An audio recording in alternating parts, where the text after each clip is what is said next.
அப்ஸ்டாக்ல account open பண்ணா மட்டும் போதும். ஆன்லைன் ஃப்ரீ செமினார் மூலமா எப்படி பண்றதுன்னு அவங்களே சொல்லி தருவாங்க. ஆப்ஷன் ட்ரேடிங், இன்ட்ராடே, கமாடிட்டில எவ்வளவு டர்ன் ஓவர் பண்ணாலும் brokerage வெறும் 20 rupees மட்டும் தான். அது மட்டும் இல்லாம எந்த ஒரு பேப்பர் ஒர்க்கும் இல்லாம 5 lakhs வரைக்கும் பர்சனல் லோன் வாங்கிக்கலாம். இந்த ஒட்டுமொத்த ஆஃபரும் டிஸ்கிரிப்ஷன்ல இருக்க அப்ஸ்டாக் லிங்க் மூலமா அக்கவுண்ட் ஓபன் பண்றவங்களுக்கு மட்டும்தான். Hi friends, welcome to daily life Tamil. இன்னைக்கு நம்ம மார்க்கெட்ல என்னெல்லாம் நடந்திருக்கு அப்படின்றத பார்க்கலாம். பெரிய மாற்றம் இல்ல, இருந்தாலும் இன்னைக்கு போய்கிட்டு இருக்கு அப்படின்ற தகவல்களை கேட்கலாம். அதுக்கு முன்னாடி நம்மளோட சேனல்ல நம்ம எந்த ஸ்டாக்ஸையும் வாங்குறதுக்கும் விற்கிறதுக்கும் செபி ரூல்ஸ் பிரகாரம் ரெக்கமெண்டேஷன் பண்றது இல்ல. நீங்க எப்பவுமே முதலீடு பண்றதுக்கு முன்னாடி உங்களோட செபி ரிஜிஸ்டர் அட்வைசர் கிட்ட கேட்டுட்டு முதலீடு பண்ணுங்க. இப்ப நம்ம நிகழ்ச்சிக்குள்ள போலாம். அருள்ராஜன் சார் இருக்காங்க. வணக்கம் சார். வணக்கம் சார். என்ன சார், மார்க்கெட் அப்படியே இறங்கி போகுது. நம்ம லாஸ்ட் வீக் பேசும்போது சொன்னோம் என்ன 25,000 உடைச்சிட்டு போவோன்ட்டு. லாஸ்ட் வீக்கே 25,000 உடைச்சிட்டு மறுபடியும் இப்படி கீழே இறங்கி வந்துடுச்சு. ஸோ இன்னைக்கு மண்டே கொஞ்சம் பாசிட்டிவா ஏதாவது ஓப்பன் ஆகும்னு பார்த்தா கொஞ்சம் ஓப்பன் ஆயிட்டு மறுபடியும் அப்படியே இறங்கி முடிஞ்சிருச்சு. இது எதனால அப்படியே கண்டினியூ ஆயிட்டே இருக்கு சார்? பொதுவாக குளோபல் ஃபேக்டர்ஸ் அப்படின்றதும் மைண்டில் வச்சுக்கணும். டொமஸ்டிக் ஃபேக்டர்ஸும் ப்ளே பண்ண போகுது. இப்போதைக்கு மெயினாக நம்ம அமெரிக்கன் பிரசிடென்ட் ட்ரம்ப்போட டெய்லி ஒரு நெகட்டிவ் அனௌன்ஸ்மெண்ட் டுவர்ட்ஸ் இந்தியா அப்படின்றது ஒரு முக்கியமான ஒரு விஷயமா பார்க்க வேண்டியிருக்கு. அதுலேயும் குறிப்பாக திடீர்னு இப்போ ஃபார்மஸ்டிக்கல் மேலே 100% போடுறோம். ஜென்ரலாக தான், இந்தியா ஸ்பெசிஃபிக்காக இல்லைனாலும் கூட. ஸோ அதுவும் ரெண்டாவது அது ஃபார் தி பிராண்டட் ட்ரக்ஸுக்கு தான். இன்னும் ஜெனரிக் ட்ரக்ஸை பற்றி ஒரு வாயை திறக்கல. அது திறந்தா இன்னும் நமக்கு பெரிய அளவில் பிரச்சனை வரும். ஏன்னா majority of our pharmaceutical companies are exporting generic drugs அப்படின்றது தான். ஸோ இந்த ஒரு நிலைமையில இவரோட அனௌன்ஸ்மெண்ட்ஸ் எல்லாமே ஒன் ஆஃப்டர் அதர் ஒரு செக்டராக பாதிக்கிறதா நம்ம பார்த்துக்கிட்டே இருக்கிறோம். அதனால நினைச்சபடி ஒன்றும் செட்டில்மெண்ட்டு பேச்சுவார்த்தை முடிவுக்கு வரல.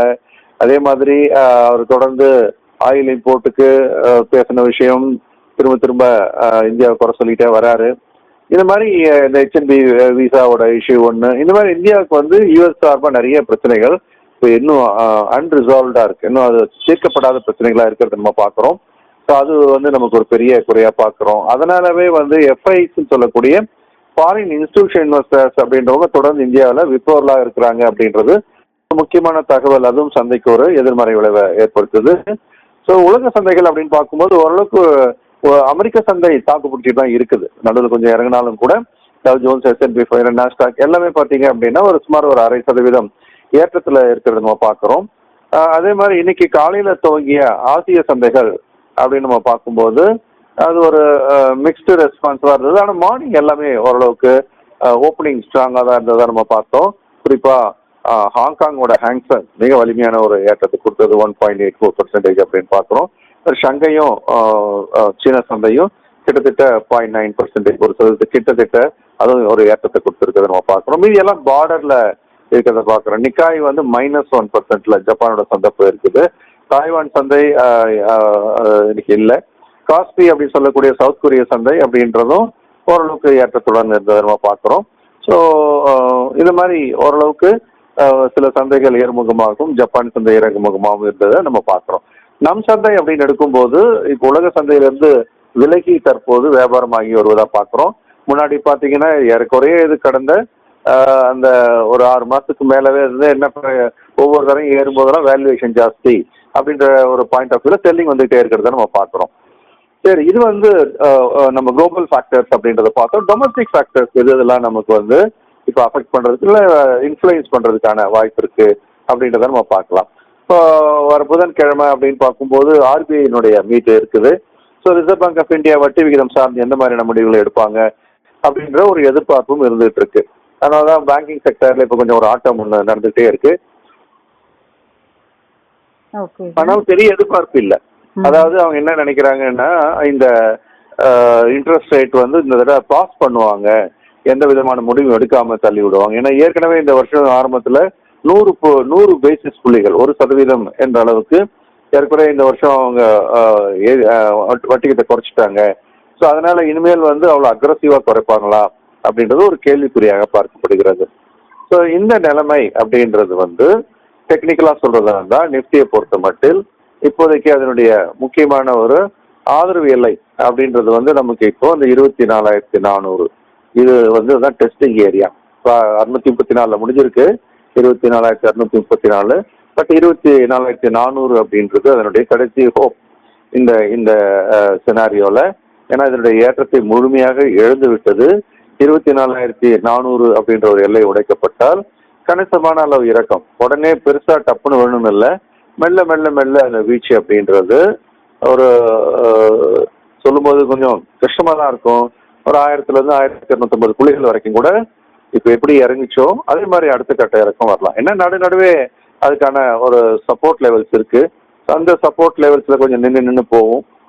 இப்போ 24,634 இருக்கா, 400 உடைச்சது அப்படின்னா கீழே வரும்போது 23,900 அங்கே வந்து கொஞ்சம் நிற்கும். அந்த இடத்துல வந்து கொஞ்சம் ரிபவுண்ட் ஆகலாம். அதே மாதிரி கீழே அதனுடைய டெஸ்டினேஷன் அப்படின்னு பார்க்கும்போது 23,400 அப்படின்னு நம்ம பார்க்குறோம். இதெல்லாம் வந்து 23,400 24,400 உடைக்கப்பட்டால் அப்படின்னு சொல்லிட்டு இருக்கிறோம். அதான் ஒரு குரூஷியல் பாயிண்ட். ஆனாலும் கவலைப்பட வேண்டியதில்லை. இது எல்லாமே வந்து நீண்டகால முதலீட்டாளருக்கு பெரிய வாய்ப்பு தான். இந்தியாவை பொறுத்த வரைக்கும் நிறைய பாசிட்டிவான ஒரு விஷயங்கள், இன்ஃப்ளேஷன் கண்ட்ரோல் இருக்கு. ஆர்பிஐ ஒருவேளை ஏதாவது ஒரு பாசிட்டிவா ஒரு முடிவு எடுக்கிறாங்க, இன்ட்ரெஸ்ட் ரேட்டை கம்மி பண்ற மாதிரி அப்படின்னு சொன்னா அது இன்னும் இன்ஃப்ளேஷனை அவங்களுக்கு வந்து குறைச்சி ஒரு வளர்ச்சி பாதைக்கு வழிவகுக்கும். ஸோ இது மாதிரி அடுத்தடுத்து அதாவது ஜிஎஸ்டி இப்போ குறைவு, வரி குறைப்பு என்பது அது வந்து ஸ்டிமுலஸ் டிமாண்ட் அப்படிலாம் எதிர்பார்ப்பு இருக்கு. ஆனால் அப்படிதான் நடக்கணுன்ற கட்டாயம் இல்லை. ஏன்னா மற்ற செய்திகளும் நமக்கு அவ்வளோ சாதகமாக இல்லை. இந்துஸ்தான் யூனிலிவர்லாம் எங்களுக்கு சேல்ஸ்லாம் குறையும் அப்படின்ற மாதிரி தான் தகவல் அவங்க சொல்லிட்டு இருக்கிறாங்க. ஆக ஒட்டுமொத்தமாக சந்தையை பொறுத்த வரைக்கும் இப்போதைக்கு 23,400 ஆதரவு நிலையா இருக்கு. மேலே 24,950 25,000 இது தடைநிலையா இருக்கிறதா எடுத்துக்கலாம். Okay sir.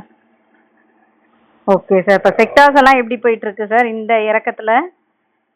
செக்டார்ஸ் அப்படின்னு எடுத்துக்கிட்டிங்கன்னா இன்னைக்கு பொறுத்த வரைக்கும் கொஞ்சம் காப்பாற்றின செக்டார் அப்படின்னு நம்ம சொல்லும்போது ஓரளவுக்கு இந்த மெட்டல், ரியாலிட்டி இதெல்லாம் வந்து ஓரளவுக்கு காப்பாற்றி இருக்கிறதா நம்ம சொல்லலாம். குறிப்பாக பப்ளிக் செக்டார் பேங்க்ஸ் எல்லாமே ஒரு வலிமையை காட்டி இருக்குது. ஸோ இன்ஃப்ராஸ்ட்ரக்சர் இதெல்லாமே வந்து ஓரளவுக்கு இந்த சந்தையில் கொஞ்சம் வலிமை காட்டி, பெரிய வலிமைன்னு சொல்ல முடியாது, கொஞ்சம் அப்படின்னு நம்ம பார்க்குறோம். அதே சமயம் ஏற்கனவே ஏறின சில முக்கியமான துறைகள்லாம் இறங்க ஆரம்பிச்சாச்சு. குறிப்பாக ஆட்டோமொபைல் செக்டர் அது வலிமையான ஒரு ஏற்றத்தை கொடுத்தது. அதில் ஒரு profit booking. Pharma, international pressure அதில் இறங்க ஆரம்பிச்சிருக்கிறத நம்ம பார்க்குறோம். ஸோ ஓரளவுக்கு மிட் கேப் தப்பிச்சிச்சு, ஓரளவுக்கு அது ஒரு 4% கிட்ட ஏறி நின்றுது. ஆனால் ஸ்மால் கேப் இன்னைக்கு பொறுத்த வரைக்கும் ஒரு மார்ஜினல் வீக்னஸ் அதில் இருக்கிறத நம்ம பார்க்குறோம். ஸோ ஒட்டுமொத்தமாக அப்படின்னு நம்ம செக்டார்ஸை பற்றி யோசிக்கும் போது இப்போதைக்கு நமக்கு செக்டாரில் எனர்ஜி, ஆயில் அண்ட் கேஸ் இந்த செக்டார் வந்து கொஞ்சம் ஸ்ட்ரென்த்தை காட்டிக்கிட்டு இருக்கு. ஸோ அதனால அதில் ஒரு கண் வைக்கலாம். இந்த வாரம் ஏற்றம் ஏதாவது நிகழ்ந்தால் இந்த செக்டார் ரிலேட்டடான கம்பெனிஸ்க்கு ஒரு வாய்ப்பு இருக்கிறது. இந்த மாதிரி எஃப்எம்சிஜியை பொறுத்த வரைக்கும் வெளியில் வந்த ஒரு தகவல் அப்படின்றது இந்துஸ்தான் யூனிலிவர் அந்த நியர் டேர்ம் அவுட்லுக் அப்படின்றது எப்படி இருக்கு அப்படின்னா அது வந்து குறையறதுக்கான வாய்ப்பு இருக்கு, எங்களுக்கு சேல்ஸ் குறையறதுக்கான வாய்ப்பு இருக்குன்னு அவங்க ஒரு தகவல் போட்டிருக்காங்க. ஸோ அதன் அடிப்படையில் சந்தையானது அங்கே அந்த இடத்துல ஒரு வீக்னஸ் காட்டி வருது. அதே சமயம் ஏற்கனவே நம்ம பார்த்த ஆட்டோ, ஐடி இதெல்லாம் வந்து குளோபல் பிரச்சனையில் போயிட்டு இருக்கிறத நம்ம பார்த்துட்டு இருக்கிறோம்.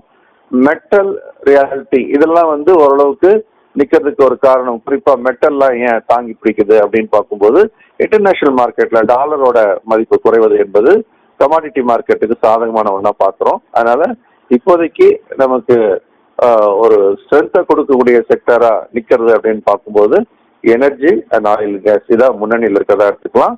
அடுத்த கட்டமாக private sector banks. Okay sir. So இன்னைக்கு வந்து எதனால மார்க்கெட் இறங்குச்சு அப்படின்றத சொல்லிட்டீங்க சார். நம்மளோட அடுத்த கிளாஸஸ் பற்றி சொல்லுங்க சார். ஆமாம். ஸோ வர சண்டே 5ஆம் தேதி சண்டே, எஸ், அன்னைக்கு பேசிக்ஸ் வகுப்பு இருக்கு. இந்த பேசிக்ஸ் வகுப்பு அப்படின்னு சொல்லும்போது எல்லாருமே பேசிக்ஸ் வகுப்புன்றது ஏதோ நமக்கு சம்மந்தம் இல்லைன்ற மாதிரி நிறைய பேர் நினைச்சிடுறாங்க. அப்படி இல்லாமல் இந்த பேசிக்ஸ் வகுப்பு தான் பங்கு சந்தைக்குள்ள வர்றதுக்கான முதல் படி. இதை சரியாக நம்ம புரிஞ்சுக்கிட்டோம் அப்படின்னு சொன்னாவே நம்மளுடைய டிராவல் இந்த ஸ்டாக் மார்க்கெட்டை வந்து ரைட்டான டைரக்ஷனில் இருக்கும். ஸோ இதை பார்க்குறவங்க உங்கள் நண்பர்கள், ரிலேட்டிவ்ஸ் ஏன் உங்களுக்கு அட்டன் பண்ணி தான் பார்க்கலாமே அப்படின்னா அது கூட அட்டன் பண்ணலாம். இது காலையில் 9:30 மணிக்கு ஞாயிற்றுக்கிழமை ஆரம்பித்து மத்தியானம் 1:30 மணி வரைக்கும் நடக்கக்கூடிய ஒரு ஆன்லைன் ப்ரோக்ராம். இந்த பயிற்சி வகுப்புக்கு அடுத்தது அப்படின்னு பார்த்தீங்கன்னா தொடர்ந்து 2 பயிற்சி வகுப்பு லைனப்பில் இருக்கு.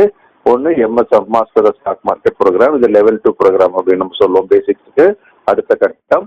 இதுல வந்து முழுக்க முழுக்க தங்களுடைய ரிட்டையர்மெண்ட்டுக்கான போர்ட்போலியோ எப்படி உருவாக்குறது, ரெண்டாவது ஷார்ட் டேர்முக்கு நம்ம எப்படி நம்மளை தயார் பண்ணணும் வாங்கி விற்கிறதுக்கு அப்படின்றதும், ஃபண்டமெண்டல்ஸ் வழியா ஸ்ட்ராங்கான கம்பெனிஸை தேர்வு பண்ணுவது, டெக்னிக்கல் வழியா எப்போ வாங்கலாம் எப்போ விற்கலான்றதை நம்ம முடிவு பண்ண போறோம். இதுக்கு அடுத்த லெவல் 3 போது ஸ்டாக் மார்க்கெட் ஃபார் லிவிங் சொல்லக்கூடிய இந்த பயிற்சி வகுப்பு முழுக்க முழுக்க இன்ஸ்டிடியூஷன்ஸ் எப்படி சந்தையில வாங்குறாங்க விற்கிறாங்கன்றதை நம்ம ட்ராக் பண்ணி அதன் மூலமா நம்ம வந்து will go along with institutions.